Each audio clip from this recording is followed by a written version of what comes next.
There's no feeling more intense than starting over.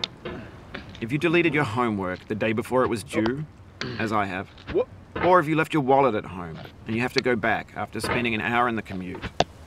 If you won some money at the casino and then put all your winnings on red but it came up black. If you got your best shirt dry cleaned before a wedding and then immediately dropped food on it. If you won an argument with a friend and then later discovered that they just returned to their original view. Starting over is harder than starting up. If you're not ready for that, like if you've already had a bad day, then what you're about to go through might be too much. Feel free to go away and come back. I'll be here. Alright, thanks for coming with me on this trip. I'll understand if you have to take a break at any point. Just find a safe place to stop and quit the game. And don't worry, I'll save your progress, always, even your mistakes. This game is a homage to a free game that came out in 2002, titled Sexy Hiking. The author of that game was Jazuo, a mysterious Czech designer who was known at the time as the father of B games. And B games are rough assemblages of found objects. Designers slap them together very quickly and freely, and they're often too rough and unfriendly to gain much of a following. They're built more for the joy of building them than as polished products.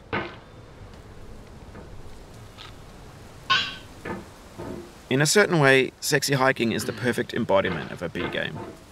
It's built almost entirely out of found and recycled parts, and it's one of the most unusual and unfriendly games of its time. In it, your task is simply to drag yourself up a mountain with a hammer. And that act of climbing, in the digital world or in real life, has certain essential properties that give the game its flavor. No amount of forward progress is guaranteed.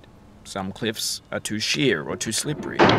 And the player is constantly, unremittingly in danger of falling and losing everything.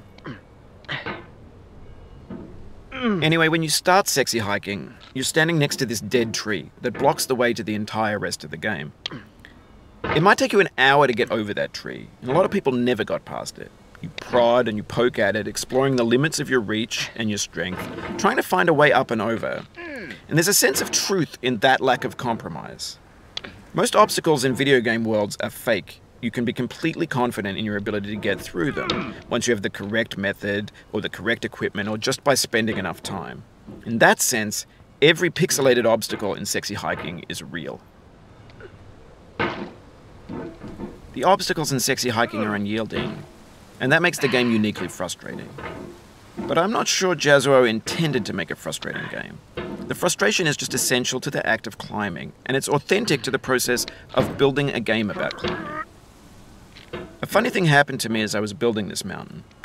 I'd have an idea for a new obstacle, and I'd build it, test it, and it would usually turn out to be unreasonably hard. But I couldn't bring myself to make it easier. It already felt like my inability to get past the new obstacle was my fault, as a player rather than as a builder. Imaginary mountains build themselves from our efforts to climb them, and it's our repeated attempts to reach the summit that turns those mountains into something real. When you're building a video game world, you're building with ideas, and that can be like working with quickset cement. You mold your ideas into a certain shape that can be played with, and in the process of playing with them, they begin to harden and set until they're immutable, like rock.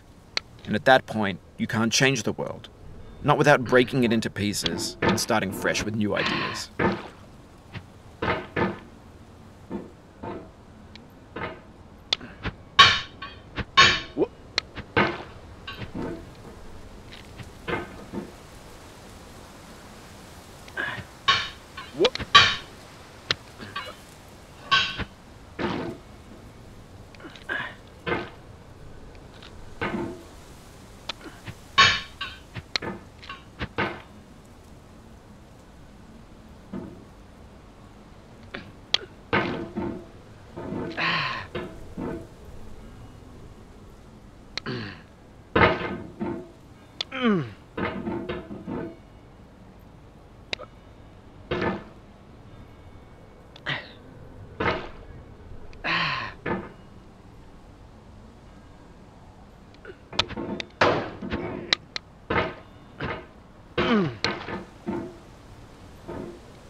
Oh, you just lost a lot of progress.